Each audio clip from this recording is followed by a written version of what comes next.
It's February 17th, 2012. I realized it's a leap year this year. Everything keeps moving forward. Um, so, in my daily doings, financially, I'm strapped. So the next 10 days are going to be intense. I just keep, that's my goal, is the next 10 days. Try to make it through the next 10 days and be able to sustain my standard of living anyway. I've got a diet, exercise, all this stuff, physical therapy. But so those are underlying things when I, in the morning, do my active imagination and allow the spontaneous mind stuff to surface and just observe it. I give it its due to a point. However, there is an observer. There is the subject that is experiencing this, but there's also an observer. And I know it may sound a little schizophrenic, but from what I've read and how I've trained myself, I feel very rooted in my being, and I'm able to follow conversations, and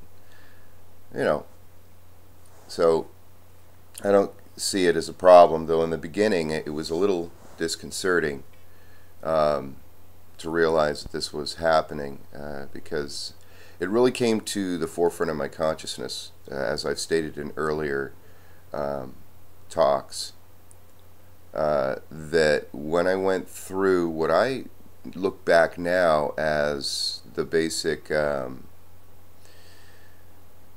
coming to adulthood, the rite of passage into adulthood, what that entailed for me was a leave-taking of all my most long-cherished and heartfelt relationships. And in those relationships, I based my behavior. I looked at myself as a certain kind of person, portraying these roles, and those roles informed the behavior. And when those roles were gone, I had a crisis of identity. My self-image was shattered, was no longer operating through those relationships. And I didn't want to replace them. I didn't want to replace the old relationships with new relationships that produced the same role. That would be difficult, nearly impossible anyway, because the roles had been ingrained for almost 30 years, and I had children, I had parents. I'm not going to get new parents, I'm not going to get new children, though that often happens. So I was reading the doctrine, the Buddhist doctrine on emptiness, and it's the entry Sunyata.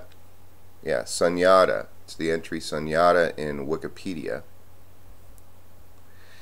And it makes some basic statements here, some overall statements. In Buddhism, the emptiness of phenomena at a basic level enables one to realize that the things which ultimately have no independent substance cannot be subject to any irreconcilable conflicts or antagonisms.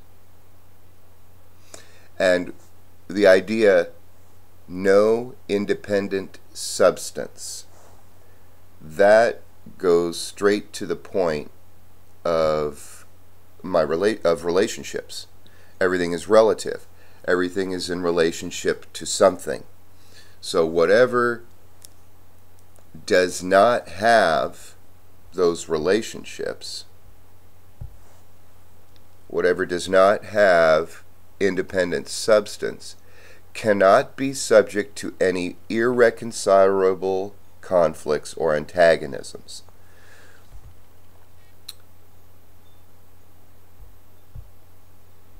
What they're saying there is that there is a higher realm than in consciousness than just the relative or that which is in relationship. But all our categories of thought, all of our words are rooted in time, and time is relative. So you can't explain it. Well, this is exactly what happened to me, and it can feel like a near-death experience. In fact, they also say in another section there,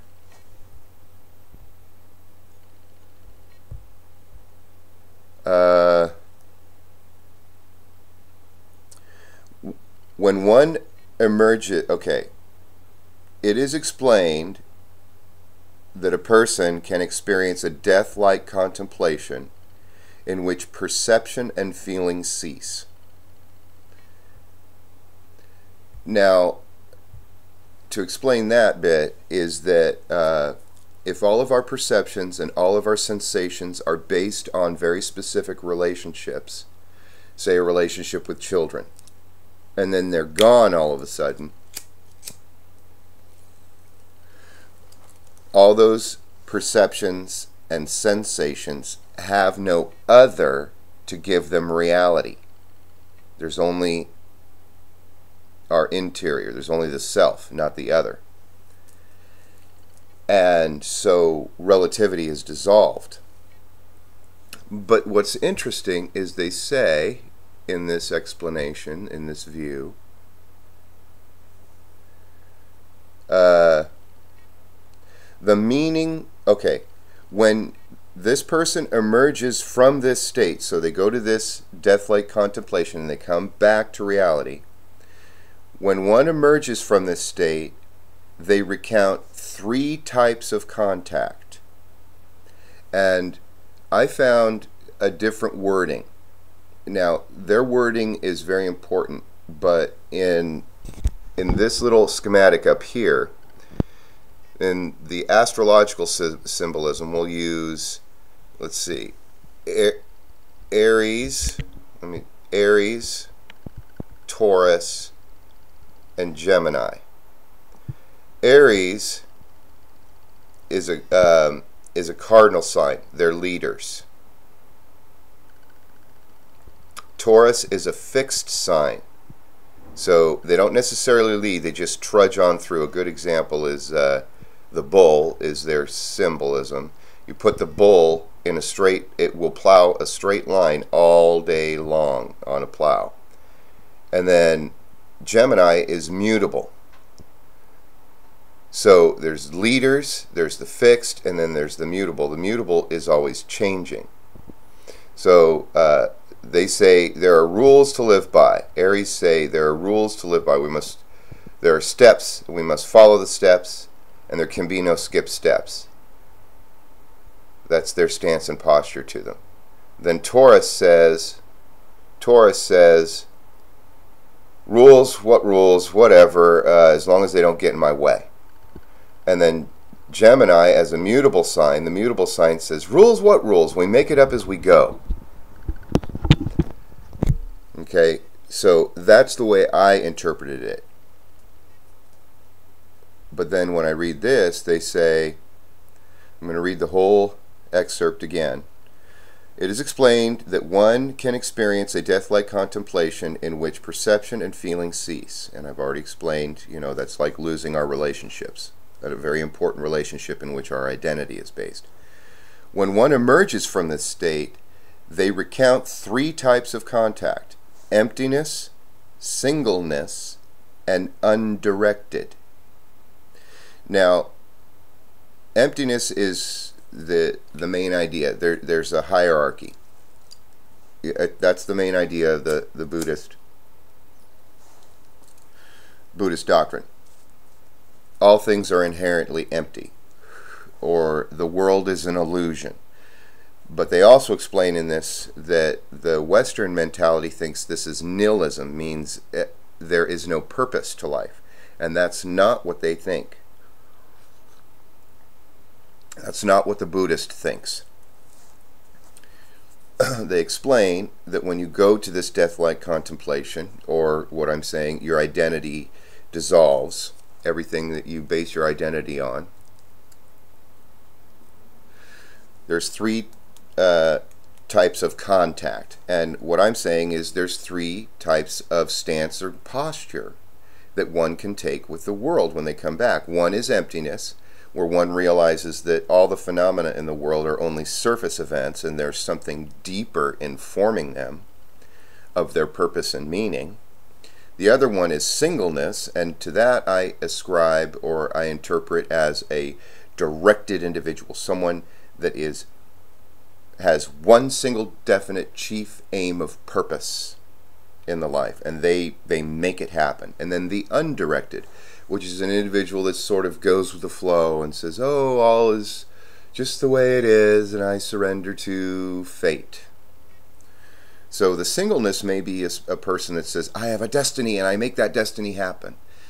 The undirected may be somebody who says, oh, it's all written in the stars. But then the emptiness is something completely other. And they continue, they say, the meaning of emptiness as contemplated here is explained as the emancipation of the mind by emptiness, being consequent or requiring upon the realization that this world is empty of self or anything pertaining to self. Now, the key to understand is that in the Western world we're self-directed. So our definition of manifest destiny is that I make it happen. And the I concept, the ego concept, is crucial. Their idea of the self is something transcendent of categories of thought, transcendent of time. So to place the categories of the mind rooted in time upon that which is timeless is a misappropriation of terms. You can't. It's also in. It's also, there's also a term related to this, anthropomorphication. Anthropomorphication is where you take human traits and you place it on the Godhead.